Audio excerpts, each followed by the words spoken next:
Salve família encarando, aqui quem fala é o Davi, seja muito bem-vindo ao nosso humilde canal. Família, desculpa por eu estar falando assim, eu acabei de fazer uma cirurgia na boca, em um dente, que ele estava atravessado assim, eu tive que fazer, já era para ter feito essa cirurgia, e eu não fiz, e eu vim fazer agora, então peço desculpa o jeito que eu estou falando, o médico não me proibiu de fazer vídeo, eu tenho que descansar pelo menos uma semana, mas devido ao assunto, só um minuto família, que eu estou enchendo a boca de sangue o tempo todo, velho. Mas já tô me recuperando e eu não podia deixar esse assunto passar impune. Tem muita notícia aí sobre Neymar, eu até cobri aqui, sobre outras pessoas que estão se assumindo gay. Eu tô vendo tudo isso como uma coisa para distrair a massa, enquanto o que realmente vai acabar com a nação tá sendo tramado aí. O vídeo de hoje ele vai explicar o que de fato é essa reforma da Previdência de Paulo Guedes. Não se trata de você apoiar ou não Bolsonaro. Essa reforma não vem de Bolsonaro, vem do Paulo Guedes, que é um banqueiro. Ele é um banqueiro, família. Está a serviço dos bancos. Só um minuto, família. Ele está a serviço dos bancos, não está a favor das pessoas, nem pensando nas pessoas. Quando o governo diz que ou aprova essa reforma ou o país quebra, ele está falando a verdade sim, mas é porque o governo quer continuar pagando esse juro abusivo aos bancos. Você pode fazer uma pesquisa agora no Google e ver quanto de prejuízo os bancos estão tendo. E você vai ver que a única coisa no mundo que vem cada vez crescendo mais e ganhando mais dinheiro são os bancos. A auditoria da dívida pública é uma coisa necessária. É uma coisa que o governo já deveria ter feito há muito e muito tempo. As pessoas que estão defendendo essa reforma e elas não tocam nesse assunto, elas não, como se não houvesse essa opção de fazer esse pedido da auditoria da dívida pública, eles não tocam nesse assunto, é como se realmente não existisse essa opção. E aí eles apresentam números, inclusive quando pediram ao Paulo Guedes para que ele apresentasse os estudos que baseou ele a acreditar que essa é a única maneira, ele disse que não poderia dar. Ele disse: eu não posso dar, é uma coisa, como é que é uma coisa que é para todos nós, para todo o país, e ele não pode deixar as outras pessoas analisar e chegar à mesma conclusão que ele. Você vê aqui, eu faço questão de muitas vezes dizer as fontes do vídeo, porque qualquer um que pesquisar vai ter a mesma opinião que eu, não tenho o que esconder, eu não estou manipulando nada. Então se ele não deve, por que quer esconder isso? Os deputados e políticos que estão a favor disso, só um minuto família, que estão a favor disso, eles pegam e fazem debate, discussão com pessoas leigas. Eles chamam geralmente o pessoal de direita, eles chamam aqueles esquerdistas que só estão contra porque odeiam o Bolsonaro.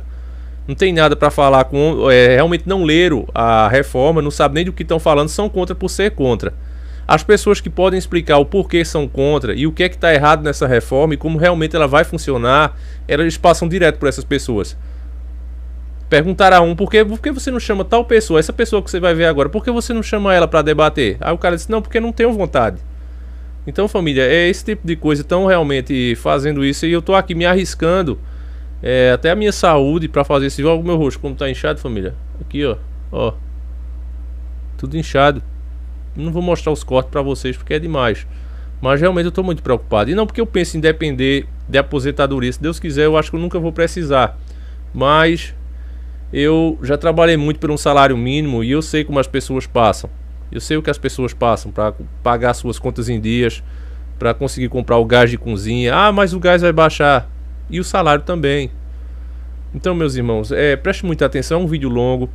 Eu não vou voltar para falar, eu não deveria nem estar falando, eu deveria escrever. Eu ainda pensei em fazer esse vídeo escrevendo. Cada vez que eu falo, é uma furada que eu sinto aqui na boca. Mas, só um minuto. Enchendo de sangue, família. Mas eu até esqueci o que eu tava falando. Ah, sim. Eu não vou voltar, mas eu vou recomendar que, por favor, você assista esse vídeo. Se você tem alguma preocupação, alguma nacionalidade no seu coração, se você ama as pessoas, porque amar o país é amar as pessoas. Não tem como você dizer: eu sou nacionalista, mas eu só amo a terra, eu não amo as pessoas. Então você não é nada, irmão. Você tem que amar as pessoas. Eu já fiz vários vídeos aqui apresentando o que deveria ser feito para resolver esse problema do Brasil. Realmente existe um déficit, não na Previdência, mas nas formas das contas gerais. Esse juro que a gente está pagando, inclusive que o presidente está vetado de mexer nele. O presidente tem que pagar isso, é a responsabilidade fiscal. Já criaram essa lei para você ver como os senhores do mundo agem. Se o Bolsonaro não pagar, os caras dão um impeachment nele. Ele tem que pagar. Então ele está arrumando uma forma de fazer isso. Ele não tem coragem de peitar os caras, não sei por quê. Porque como é que ele poderia peitar? Pedindo essa auditoria da dívida, mas ele não quer fazer isso. Então, irmãos, assista esse vídeo, preste o máximo de atenção nele e muitos dados que essa moça vai falar, que a senhora vai falar, você vai conferir em outros vídeos que a gente já fez há muito tempo atrás. Nem sabia que essa mulher existia. Eu nem sabia que ela existia. Chega a dar vontade de chorar, família, porque eu sou macho, viu? Mas eu nem sabia que ela existia, mas eu fiz o vídeo aqui. Eu fiz o vídeo. E então aí, família, tá aí o vídeo do banqueiro, tá certo? Você assiste esse vídeo do banqueiro que a gente explica vários pontos. Ela vai falar sobre FMI, ela vai falar sobre BIS e o banqueiro Illuminati, que é um cara de fora, não é daqui. Ele explicou como é que todas essas instituições funcionam e como elas ficaram maior do que os países. Então depois de ver esse vídeo, você vai conferir, você vai ouvir esses nomes, ela vai citar esses nomes e depois você vai assistir o banqueiro Illuminati. As duas, eu acho que não sei se é 2 ou 3 partes, família. Assista, tá certo? Esse é o meu presente que eu dou a vocês. É uma forma de agradecer todo esse carinho que vocês me dão, tá, família? Então eu acho que eu não devo voltar com mais vídeos. Eu não sei se tem vídeo guardado aí. Eu vou ver se eu deixei algum salvo. Se eu deixei, eu vou soltar eles. Mas por enquanto é isso, tá certo, família? Então fiquem com Deus, assistam e prestem atenção mesmo. E passem esse vídeo para o máximo de pessoas que vocês puderem, tá certo, família? Então fiquem com Deus, um abraço e fiquem com os vídeos.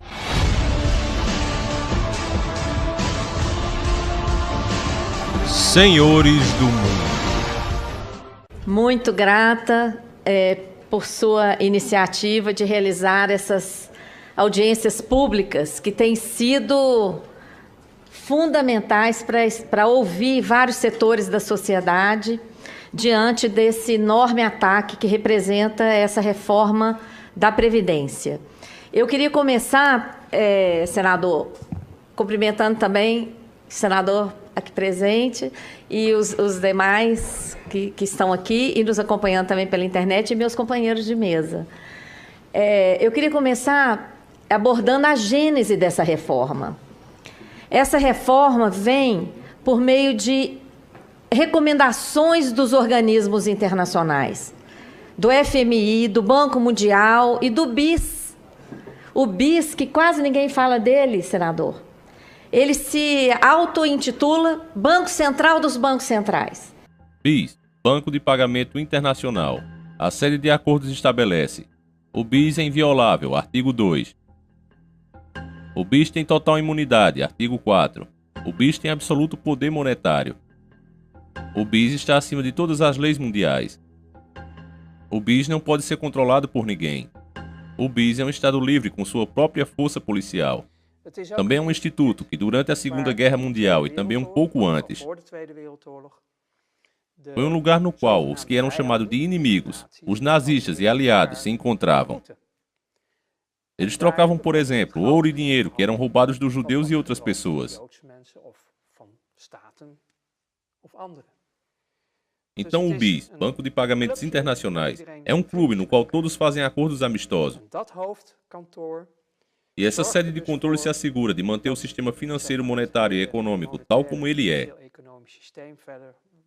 E é ele que manda, ele que determina. Por isso que às vezes a gente vê como justificativa em alguns documentos do governo de que esse tipo de reforma está sendo feita em vários países do mundo, porque vários países do mundo se submetem ao BIS. Né? Então, essa reflexão é importante, especialmente nesse dia 13 de maio, porque ainda somos escravos, senador. Somos escravos do sistema financeiro mundial, encabeçado pelo BIS, pelo Banco Mundial, pelo FMI. É o único valor real da Terra, está sendo retirado, extraído. Eles fazem isso usando o sistema financeiro. Abaixo do banco principal, o BIS, Banco de Pagamento Internacionais, encontramos o FMI, o Fundo Monetário Internacional. As pessoas podem ler sobre isso nos jornais, também está no Banco Mundial. Estas duas instituições frequentemente ajudam, entre aspas, os países se necessário. Na realidade, o que eles fazem é criar uma dívida de uma maneira que o país jamais poderá pagar. Então, o que é que está por trás dessa reforma? É mais um privilégio para os bancos, tá? Qual o verdadeiro objetivo da PEC 6 de 2019? É desmontar o modelo de solidariedade que nós conseguimos conquistar em 88 com muita luta. Não caiu do céu, foi conquistado com muita luta. Como que essa PEC desmonta? Ela corta R$1 trilhão que vão deixar de chegar nas mãos de aposentados, pensionistas, beneficiários da Seguridade Social, atingindo principalmente os mais pobres. Ela representa imenso dano às finanças públicas, na medida em que esse trilhão que deixará de chegar nas mãos das pessoas, deixará de chegar também na economia, porque essas pessoas que recebem aposentadorias, pensões, etc., elas não são especuladoras. Elas usam esse recurso da pensão, da aposentadoria, etc., para ir à feira. O feirante contrata um ajudante, o ajudante leva o dinheiro para a mãe dele. Esse dinheiro gira a economia e, em grande parte, retorna ao governo por meio do pagamento de tributos. Então, é uma PEC que prejudica as pessoas, prejudica principalmente os mais pobres e prejudica as finanças públicas. Por que está sendo arrancado esse R$1 trilhão das mãos das pessoas?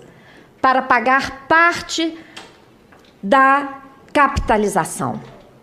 Capitalização individual que só favorece setor financeiro, não oferece garantia alguma à classe trabalhadora e representa imenso dano às finanças públicas devido ao elevadíssimo custo de transição e demais consequências. Por exemplo, o INSS, de quem optar pela capitalização, vai parar de chegar no governo. O INSS paga pelas pessoas e pelos empregadores. Dados oficiais comprovam que esse é o objetivo da PEC: desmontar o modelo de seguridade social e abrir espaço para a capitalização. A prova está no próprio texto da exposição de motivos apresentado pelo ministro Paulo Guedes e presidente Bolsonaro aqui ao Congresso. Essa foto dessa tabelinha, que se der para mostrar para quem está assistindo pela internet, é uma foto de uma tabela que está na página 66 da PEC. Olha de onde sairá o trilhão. 715 bilhões vão sair do RGPS, que é o Regime Geral de Previdência Social, cujos beneficiários recebem em mais de 90% até 2 salários mínimos. Com certeza. Eu quero volte, inclusive, ali, porque eu quero que você repita, porque a grande pergunta é essa: de onde vai sair R$1 trilhão? Então é importante, te atrapalhar, você vai ter muito mais do que o tempo. Senador. Quero só que você repita de novo essa exposição. Olha, na última página da exposição de motivos, assinada pelo ministro Paulo Guedes e pelo presidente Bolsonaro, está essa tabelinha, que diz que em 10 anos, qual que é o impacto? De onde vai sair o trilhão? 715 bilhões sairão da reforma do Regime Geral de Previdência Social, é o INSS. Nesse regime, as pessoas recebem mais de 90% até 2 salários mínimos, senador. E olha ali a última linha, abono salarial, mais 182 bilhões sairão de quem recebe abono salarial. Quem recebe abono? Quem ganha até 2 salários mínimos, e a PEC está cortando. Ela considera que quem ganha de 1 a 2 é privilegiado. Então, só quem ganha acima, só quem ganha até 1 salário mínimo vai receber. Então, 715 bilhões mais 182 bilhões dá cerca de 900 bilhões. Nós temos que tirar ali os 27 bilhões, que vocês devem estar vendo a propaganda que o governo está fazendo de quem ganha menos vai pagar menos. Vai pagar R$5 a menos, mas ninguém está dizendo que as mulheres, por exemplo, podem chegar a trabalhar 14 anos a mais. E os homens também. Então, tirando aqueles 27,6, nós temos cerca de 870 bilhões de reais sairão dos mais pobres, do INSS, e outros 20%, menos de 20%, sairão dos servidores públicos, que estão correndo risco de ter as suas alíquotas, que hoje variam de 11 a 14, dobrarem, tá? Então, não é uma PEC para combater privilégio, minha gente. Isso é uma grande mentira que está sendo dita para convencer a opinião de que tem que aprovar essa reforma, porque todo mundo odeia privilégio. Se existe algum privilégio no Brasil, esse privilégio é do setor financeiro, que tem a sua remuneração da sobra de caixa diária, ilegal, paga. E aí que está o rombo das contas públicas, eu vou falar. Então, está ali o link, quem quiser acessar, mais de 80% do trilhão sairá dos mais pobres. E para onde irá o trilhão? Senador, eu posso pedir todo mundo para ler comigo essa frasezinha? Essa frase foi dita pelo ministro Guedes no dia da posse do novo presidente do Banco Central. Eu posso pedir a vocês para lerem comigo? Vamos lá. Precisamos de 1 trilhão para ter potência fiscal suficiente para pagar uma transição em direção ao regime de capitalização. Por isso que a gente precisa de 1 trilhão.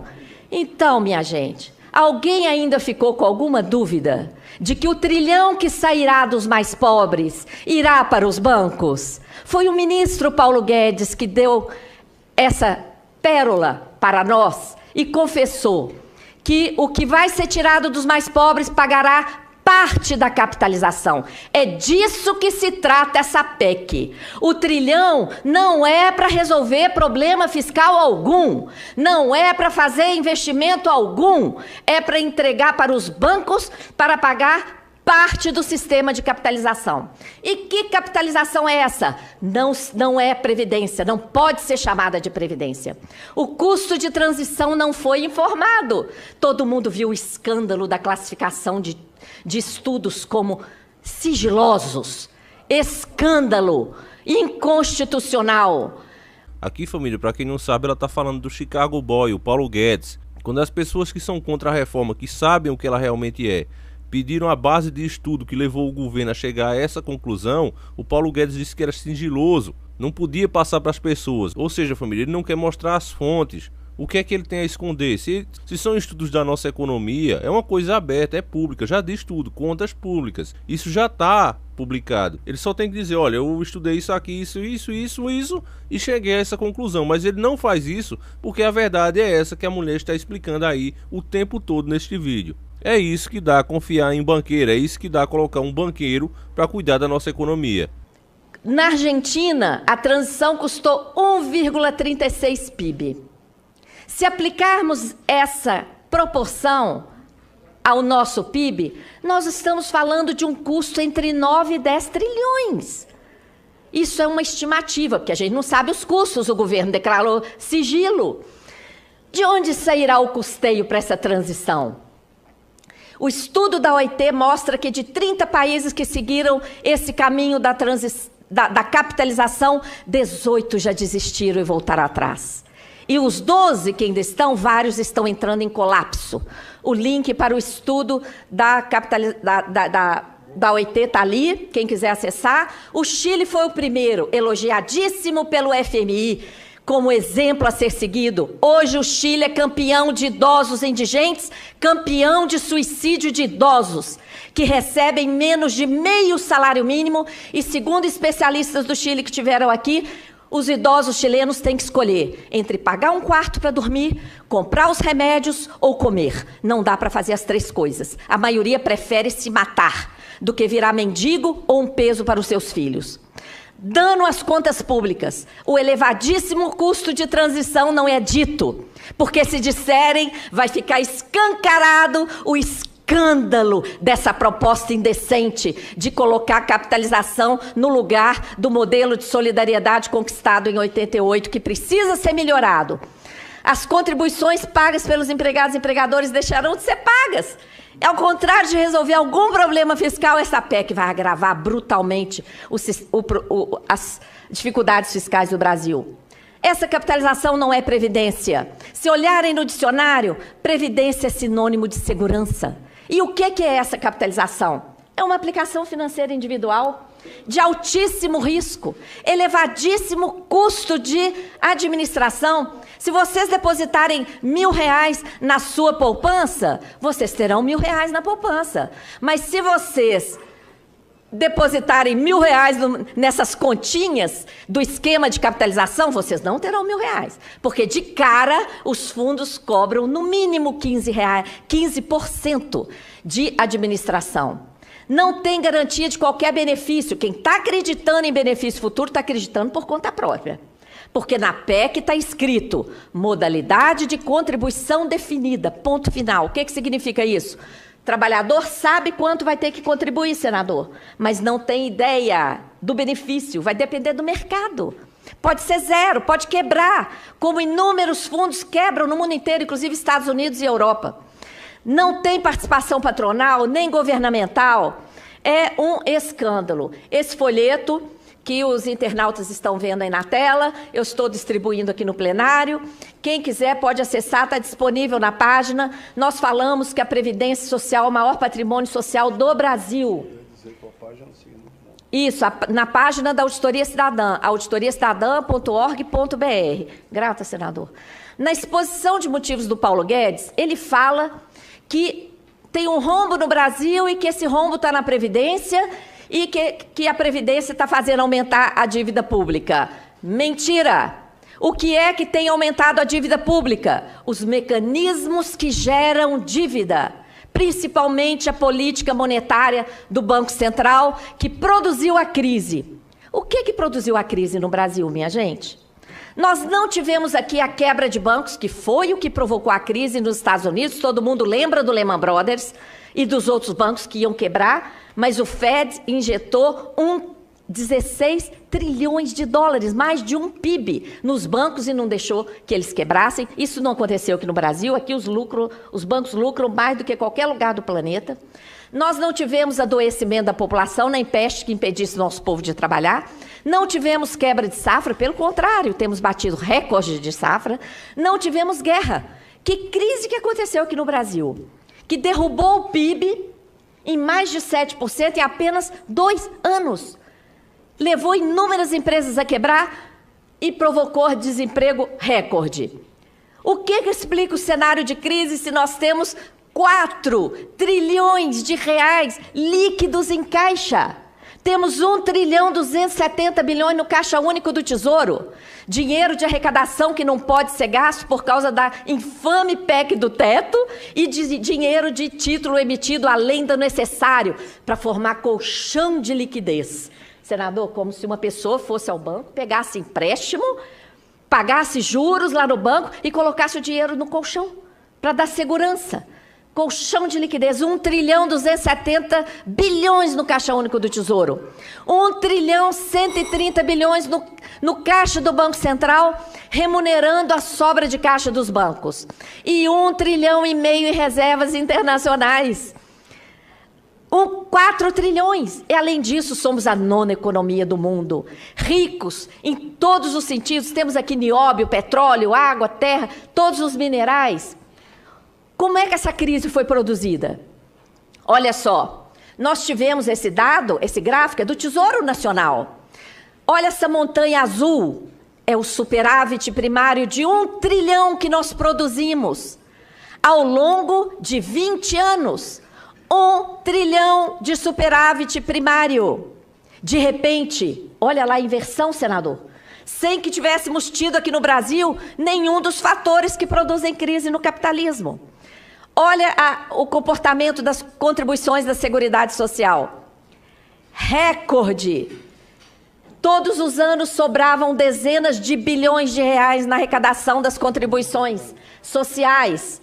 O sistema de seguridade social brasileiro é altamente sustentável. Foi sustentável desde a Constituição Federal até 2015, inclusive, sobraram dezenas de bilhões de reais. E esse dinheiro não foi poupado para eventuais períodos de crise, foi desviado por meio da DRU, principalmente, para pagamento de juros e para cumprir a meta de superávit primário. De repente, as contribuições não deram conta e o governo teve que completar. Mas nem aí há que se falar em déficit. Quem fala em déficit, senador, nunca leu o artigo 195 da Constituição, que prevê a participação dos orçamentos públicos e o conjunto de contribuições sociais. Durante décadas, até 2015, inclusive, os orçamentos públicos federais nem precisaram contribuir. As contribuições foram mais que suficientes, tá? Só a partir de 2016 que o orçamento federal teve que contribuir, tá? E houve muita sobra. A arrecadação vinha subindo também, de repente mudou, tá? De 95 a 2015, enquanto produzíamos aquela montanha de 1 trilhão de superávit, a dívida explodiu, saiu de 86 bilhões em 95 para 4 trilhões em 2015. O que fez a dívida crescer, então? É evidente que não foram investimentos e gastos sociais, porque estávamos produzindo superávit primário.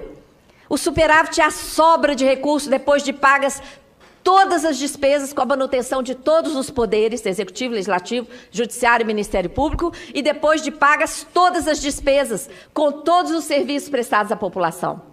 Sobrou 1 trilhão. E a dívida pulou de 86 bi para 4 tri.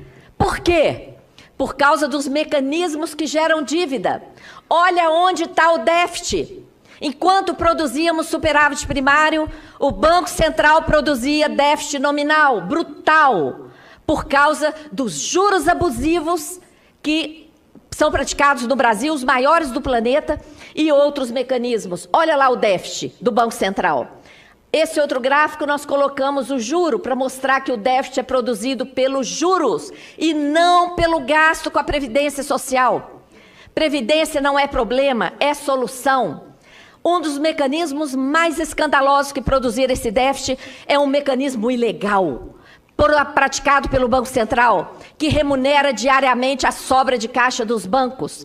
Esse mecanismo, ao mesmo tempo, gerou 1 trilhão e 200 bilhões da nossa dívida interna para remunerar a sobra de caixa dos bancos.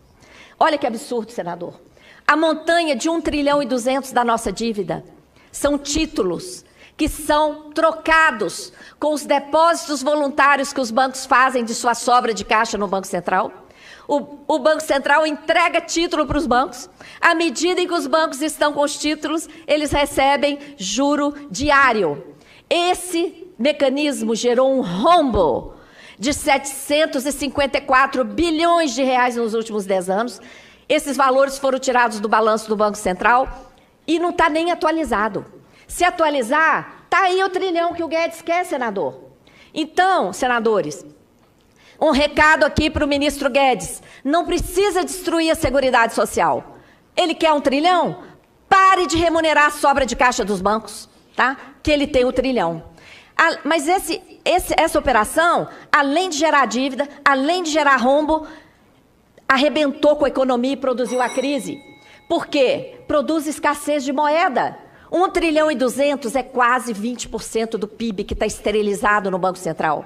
Esse dinheiro tinha que estar no caixa dos bancos, remunerando, emprestando para as indústrias que quebraram. Isso aí gera escassez de moeda. O raciocínio ao contrário fica mais fácil.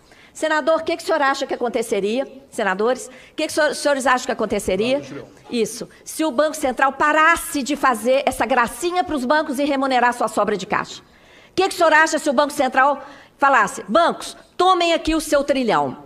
Os senhores acham que os bancos iam ficar com esse dinheiro na gaveta como o Banco Central fica? De jeito nenhum. O que os bancos iam querer fazer? Iam querer emprestar esse dinheiro. Para emprestar, o que eles teriam que fazer? Diminuir o juro. Então, juro de mercado é essa indecência aqui no Brasil, porque o Banco Central garante a remuneração de toda a sobra de caixa, diariamente, de forma cumulativa. E foi isso que provocou a quebradeira de empresa. A desculpa de que esse mecanismo é para controlar a inflação foi desmascarado em 2017. Em 2017, nós tivemos deflação. O IGP foi negativo. E se fosse verdade que essa operação é para controlar a inflação, o que o Banco Central teria que ter feito no momento de queda da inflação? Teria que ter desovado moeda. E o que aconteceu com o estoque dessas operações?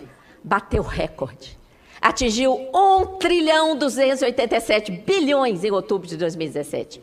Diante desse escancaramento aí da mentira, o Banco Central correu e apresentou ao Congresso o projeto de lei 9248, de 2017, um projeto de lei de um artigo só, que cria o depósito voluntário remunerado, para legalizar o depósito voluntário remunerado, que é o que já está sendo feito com essas operações. Então, minha gente, é aí que está a fabricação da crise. O déficit não está na Previdência, o déficit está no Banco Central, que produziu a crise com o juro elevadíssimo, com a remuneração da sobra de caixa dos bancos, com os indecentes prejuízos de swap cambial, que de setembro de 2014 a setembro de 2015 geraram resultados negativos de 207 bilhões. 207 bilhões teria dado para dobrar todo o orçamento anual da educação e da saúde naquele ano. Mas foram para o ralo do swap cambial. O que aconteceu nesse ano? A dívida cresceu 732 bilhões de reais em apenas 11 meses e o investimento federal foi menos de 10. Todo o crescimento da dívida foi para pagar o rombo do Banco Central. O PIB vinha crescendo desde 2005, em média 4% ao ano. De repente, 2015 também caiu. Então nós vimos, de repente em 2015... produzíamos superávit, paramos de produzir, passamos a produzir déficit. A arrecadação virou, o superávit da Seguridade virou e o PIB virou, sem que tivéssemos tido aqui no Brasil nenhum dos fatores que produzem crise que foi provocada pelo Banco Central. Enquanto a economia brasileira arrebentou, as empresas quebraram, provocaram enorme desemprego, o que aconteceu em 2015? O lucro dos bancos foi recorde. Foi 96 bilhões. E eles ainda fizeram uma provisão de 187 bilhões. O quê? Sai do lucro. Então, o lucro dos bancos teria sido 300 bilhões. No ano que o PIB caiu e que toda a economia definhou. Banco não produz riqueza. É evidente que existe um mecanismo que transfere recurso para o setor financeiro. E esse mecanismo é o sistema da dívida, principalmente por meio da política monetária do Banco Central. Então, senador, concluindo, fazendo uma análise sistêmica do que eu falei até agora, a política monetária do Banco Central produziu a crise, e aí a crise tem justificado as medidas restritivas que só favorecem aos bancos, como a PEC do teto, que deixou o gasto com a dívida de fora, a reforma trabalhista, que infelizmente já foi aprovada com a desculpa da crise, agora a reforma da Previdência e as privatizações. Todo mundo já ouviu o ministro Guedes falar na televisão que a crise está insustentável, tem que privatizar tudo para pagar o prejuízo. E querem autonomia do Banco Central, para que o Banco Central fique imune para praticar essa política monetária suicida, tá? Querem mais. Olha, já se apoderam de metade do orçamento federal todo ano. Já se apoderam do patrimônio nas privatizações. Querem se apoderar do nosso principal patrimônio social por meio da reforma da Previdência. E não estão satisfeitos. Querem se apoderar diretamente do fluxo de arrecadação tributária através do esquema da securitização de créditos públicos, tá? Que infelizmente foi aprovado aqui nesse Senado e agora está lá na Câmara. Tomara que seja barrado. É o único valor real da terra, está sendo retirado, extraído. Eles fazem isso usando o sistema financeiro. Abaixo do banco principal, o BIS, Banco de Pagamento Internacionais, encontramos o FMI, o Fundo Monetário Internacional. Quando olhamos em perspectiva, os principais gastos federais, olha lá embaixo o gasto com pessoal. Ali o gasto com previdência, o gasto que está indisciplinado precisando de reforma, é o gasto com a chamada dívida pública. Os dados que o governo tem apresentado de juros estão mascarados. A maior parte do juro está sendo contabilizada como se fosse amortização. Amanhã tem audiência pública sobre isso na Câmara, tá? Se você puder concluir, não, só para dizer que não, acho que é isso mesmo, nós estamos aqui para debater. Eu dei 20 minutos, vou lhe dar mais 5, mas darei 25 minutos para cada um dos convidados. Tá. E sem prejuízo do debate depois ainda. Tá bem. Vou te dar mais 5, eu sei que esse estudo é longo. É porque senão não dá para apresentar a ideia, consegue, né? vai lá. Então, no orçamento, nós da Auditoria Cidadã somamos os juros com amortizações porque provamos, desde a CPI da dívida, a mega pedalada que acontece no Brasil, que é a contabilização de grande parte dos juros como se fosse amortização. Mega pedalada de centenas de bilhões de reais que acontece desde o Plano Real. Tá ali o link com a explicação. No orçamento desse ano, a maior parte está reservada para a dívida, 44%. Os servidores que estão aí sendo linchados recebem menos de 1/4 do que se gasta com a dívida. Eu já falei do novo esquema que desvia o fluxo da arrecadação tributária, a chamada securitização de crédito público. Tem vários documentos na página da Auditoria Cidadã. É um esquema semelhante ao que atuou na Europa e quebrou a Grécia. Os valores pagos pelos contribuintes caem na rede bancária, não irão mais direto para os cofres públicos. Irão barrar numa trava bancária que está sendo criada por esse esquema. Isso tem a ver com a reforma da Previdência, que já está reservando recurso para esses tipos de desvios, que, por infâmia, cria empresa estatal. Está sendo criada estatal em cada estado, em cada município, a exemplo da PBH Ativos S.A. em Belo Horizonte, CPSEC S.A. em São Paulo, MGI Investimentos em Minas Gerais. É um esquema, tá? Então, a dívida tem sido gerada, gente, pelos mecanismos que geram dívida, pelos mecanismos de política monetária, transformação de dívida privada em pública, elevadíssima taxa de juros, juros sobre juros, contabilização de juros como amortização, swap, remuneração da sobra de caixa dos bancos, emissão excessiva de título para formar colchão de liquidez, prejuízo do Banco Central, securitização de crédito público. Olha só os esquemas. Nada disso corresponde à dívida para investimento, tá? Por isso a gente criou o termo sistema da dívida. O sistema da dívida é um termo que eu criei para caracterizar a utilização do endividamento público às avessas. Em vez do endividamento público significar aporte de recursos ao orçamento, para que os poderes públicos possam fazer investimentos de longo prazo, o sistema da dívida funciona às avessas. É um ralo contínuo de recursos. Dívida sem contrapartida alguma. O estoque cresce, mas o dinheiro vaza para o sistema financeiro. E o maior beneficiário é justamente o sistema financeiro. Nós precisamos reduzir a desigualdade social no Brasil. E essa PEC 6 vai agravar. Somos a 9ª economia mundial, mas temos a pior distribuição de renda do planeta. Somos o 79º país no ranking dos direitos humanos, segundo o IDH medido pela ONU, senadores. Isso é uma vergonha. O Brasil está empatado com a Ilha Granada. Com todo respeito à Ilha Granada, como é possível? Um país que tem nióbio, que tem petróleo, terceira maior reserva do mundo, todos os minerais estratégicos, a maior área agricultável, a maior reserva de água potável, clima favorável, todas as matrizes energéticas do planeta, sermos o 79º no ranking dos direitos humanos. Tudo isso que eu falei está nesse quadro e ainda temos aqueles 4 trilhões em caixa.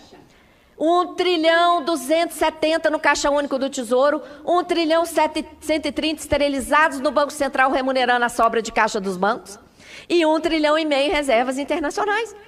Como pode os estados estarem na penúria com 4 trilhões no governo federal e ainda um potencial de arrecadação tributária impressionante? Porque não se cobra tributo sobre distribuição de lucros nesse país. Não se cobra sobre grandes fortunas e mais uma série de benesses, desonerações e falta de cobrança de dívidas. A crise é um cenário, porém, um cenário que atinge em toda a economia real, empresas, pessoas com desemprego, com cortes de direitos, crise social, política ambiental e os bancos batendo recorde sobre recorde de lucro em plena crise. Olha aí a crise para quem? Em 2018, os bancos bateram novamente recorde, 100 bilhões de lucro em 2018. Mas o Brasil comanda a alta da pobreza na América Latina. A pobreza e a desigualdade aumentaram. E mais de 6 milhões estão na extrema pobreza. Extrema pobreza. Uma estatística que nós já tínhamos limpado do Brasil. Voltou e já tem 6 milhões de pessoas. É urgente sairmos do cenário de escassez. Esse cenário não é acaso, nem mero resultado de corrupção de dirigentes políticos, mas é o resultado do modelo econômico planejado para isso. É um modelo que concentra a renda, que se sustenta no sistema da dívida, no modelo tributário regressivo, na política monetária suicida praticada pelo Banco Central e no modelo extrativista irresponsável para com as pessoas e com o ambiente. Muito grata, convoco a todos para seguirem as nossas páginas no Facebook, Auditoria Cidadã da Dívida, e web, auditoriacidadã.org.br. Muito grata, senador. Um Estado que vai lutar para fazer com que um país rico como o nosso deixe de ser servo no cenário internacional. Uma vez que é ponto de vista meu e do grupo que está comigo, que riqueza não é um papel pintado. Riqueza não é um papel emitido nos Estados Unidos. Riqueza é um subsolo como nós temos, o mais rico do planeta. Riqueza é uma fonte de energia inesgotável que os países dos trópicos têm, como o nosso. Fonte essa que nos dá, em um dia de sol, o equivalente em energia a mais de 300 mil usinas de Itaipu. Os países ditos ricos não têm energia. Se não tem energia, não tem nem futuro. E por isso é que existe toda essa gritaria internacional, da qual infelizmente fazem parte dirigentes nossos, no sentido de tentar convencer a população brasileira que ela não tem futuro, que ela é pobre mesmo e que tem que abrir o mercado, abrir tudo. Essa é a nossa tese. O governo nosso será absolutamente nacionalista. Como é que se erige a questão de doutrina ideológica do mundo moderno? Uma tese segundo a qual nós somos inferiores, nós somos mal dotados pela natureza e só nos cabe extrairmos nosso próprio sangue para entregar àqueles que, como verdadeiros vampiros, sugam todo esse mesmo líquido precioso das nossas entranhas.